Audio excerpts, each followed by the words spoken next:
सभापति जी, मणिपुर के संबंध में मैंने पिछले सत्र में विस्तार से बात कही थी, लेकिन आज मैं फिर से एक बार दोहराना चाहता हूं। मणिपुर की स्थिति सामान्य करने के लिए सरकार निरंतर प्रयासरत है। वहां जो कुछ भी घटनाएं घटी, 11,000 से ज्यादा एफआईआर की गई है। मणिपुर छोटा सा राज्य है, 11,000 एफआईआर की गई है। 500 से ज्यादा लोग अरेस्ट हुए हैं।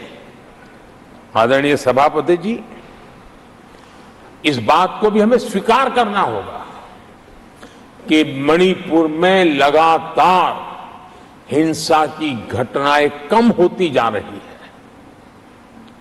इसका मतलब शांति का आशा रखना, शांति पे भरोसा करना संभव हो रहा है। आज मणिपुर के अधिकांश हिस्सों में आम दिनों की तरह स्कूल चल रहे हैं, कॉलेज चल रहे हैं, दफ्तर और दूसरे संस्थान खुले रहे हैं। आदरणीय सभापति जी, मणिपुर में भी जैसे देश के अन्य भागों में परीक्षाएं हुई, वहां भी परीक्षाएं हुई हैं और बच्चों का अपनी विकास यात्रा जारी रखी है।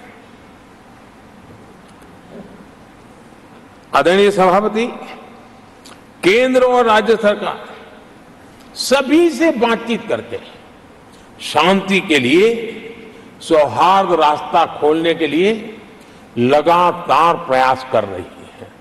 छोटे छोटे इकाइयों को जोड़ करके इन ताने बाने को गूंथना एक बहुत बड़ा काम है और शांतिपूर्ण तरीके से हो रहा है। बीते समय में पहले की सरकारों में ऐसा नहीं हुआ है। गृह मंत्री स्वयं कई दिनों तक वहां रहे हैं, गृह राज्य मंत्री हफ्तों तक वहां रहे और बार बार वहां जाकर के संबंधित लोगों को जोड़ने का प्रयास करते रहे हैं। आदरणीय सभापति जी, पॉलिटिकल लीडरशिप तो है ही, लेकिन सरकार के सभी वरिष्ठ अधिकारी जिसका जिसका इन काम से संबंध है, वे लगातार वहां फिजिकल जाते हैं, लगातार वहां संपर्क में रहते हैं और समस्या के समाधान के लिए हर प्रकार से प्रयासों को बल दिया जा रहा है। आदरणीय सभापति जी, इस समय मणिपुर में बाढ़ का भी संकट चल रहा है और केंद्र सरकार राज्य सरकार के साथ मिलकर के पूरा सहयोग कर रही है। आज ही एनडीआरएफ की 2 टीमें वहां पहुंची है, यानी कि प्राकृतिक मुसीबत में भी केंद्र और राज्य मिलकर के मणिपुर की चिंता कर रहे हैं। आदरणीय सभापति जी, हम सभी को राजनीति से ऊपर उठ करके वहां की स्थिति को सामान्य बनाने में सहयोग करना चाहिए। ये हम सबका कर्तव्य है। आदरणीय सभापति जी, जो भी तत्व मणिपुर की आग में घी डालने की कोशिश कर रहे हैं, मैं उनसे आगाह करता हूं कि ये हरकतें बंद करें। एक समय आएगा मणिपुर ही उनको रिजेक्ट करने वाला है, ऐसे लोगों को। आदरणीय सभापति जी, जो लोग मणिपुर के इतिहास को जानते हैं, मणिपुर की घटनाक्रम को जानते हैं, उनको पता है कि वहां का सामाजिक संघर्ष का एक लंबा इतिहास रहा है। उस संघर्ष की मानसिकता की जड़ें बहुत गहरी हैं, इसको कोई नकार नहीं सकता है। और कांग्रेस के लोग ये न भूले कि मणिपुर में इन्हीं कारणों से 10 बार राष्ट्रपति शासन लगाना पड़ा है। इतने छोटे से राज्य में 10 बार प्रेसिडेंशियल रूल लगाना पड़ा है, राष्ट्रपति शासन लगाना पड़ा है। कुछ तो मुसीबतें होगी और ये हमारे कार्यक्रम में नहीं हुआ है, लेकिन फिर भी राजनीतिक फायदा उठाने के लिए वहां पर जिस प्रकार की हरकतें हो रही है,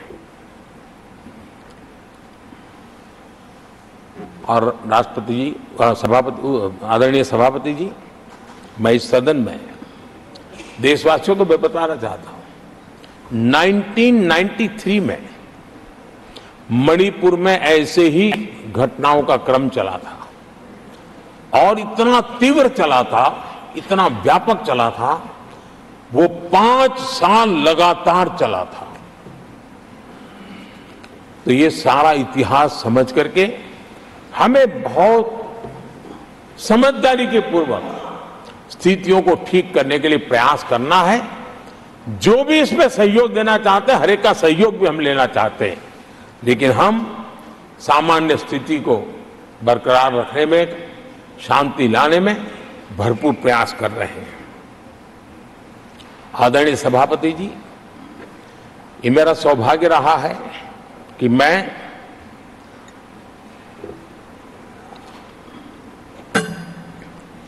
प्रधानमंत्री प्रधान सेवक के रूप में यहां आया।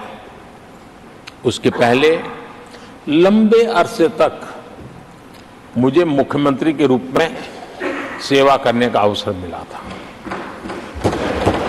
और इसके कारण मैं अनुभव से सीखा हूं कि फेडरलिज्म का महात्म्य क्या होता है और उसी में से कोऑपरेटिव फेडरलिज्म और उसी में से कॉम्पिटिटिव कोऑपरेटिव फेडरलिज्म, इन विचारों को मैं बल देता आया हूं। और इसीलिए जब G20 समिट हुई तो हम दिल्ली में कर सकते थे, हम दिल्ली में बहुत बड़ा तामझाम के साथ मोदी की वाहवाही कर सकते थे, लेकिन हमने ऐसा नहीं किया।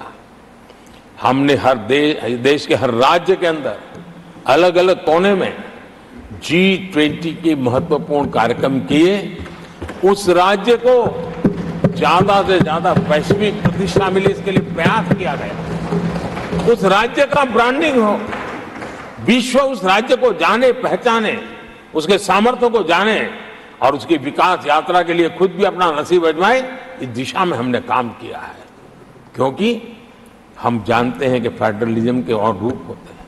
आदरणीय सभापति जी, जब कोविड के खिलाफ हम लड़ाई लड़ते थे, जितनी बार मुख्यमंत्रियों के साथ संवाद हुआ है, शायद हिंदुस्तान की आजादी के इतिहास में इतने कम समय में इतनी बार नहीं हुआ है।